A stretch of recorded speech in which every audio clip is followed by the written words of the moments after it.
మనలో బద్ధకం పెరగడం వలన జ్ఞానం నశిస్తుంది. ఈ విషయాన్ని మన హిందువులందరూ కూడా గమనించాలి.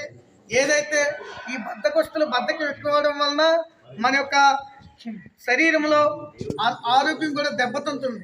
ఇటువంటి తరుణంలో డాక్టర్లు చెప్పిన విషయం ప్రకారంగా ఏదైతే వాకింగ్ అని చెప్పేసి ఒక ఉదయాన్నే ఈ పళ్ళు తోమకుండా ముడ్డు కడగకుండా ఉదయాన్నే రోడ్ల మీదకి పరిగెడుతున్నారు.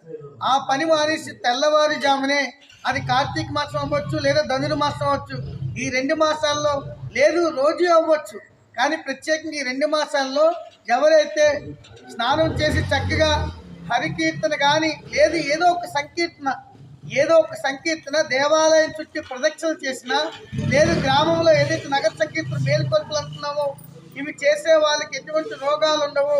కాబట్టి ఆ రోడ్ల మీద పరుగులు పెట్టకుండా దేవాలయాల చుట్టూ హరి సంకీర్తన చేసిన వాళ్ళు ఖచ్చితంగా వాళ్ళ యొక్క కుటుంబాలు వాళ్ళు కూడా సంపూర్ణమైనటువంటి ఆనందంతో సంపూర్ణమైనటువంటి ఆరోగ్యంతో ఉంటారు. కాబట్టి ఈ విషయం ఈ యొక్క హిందువుల్లో బద్దకిస్తున్నటువంటి అజ్ఞానులందరూ కూడా తెలుసుకొని జ్ఞానాన్ని సమకూర్చుకొని మీ ఆరోగ్యాన్ని కాపాడు.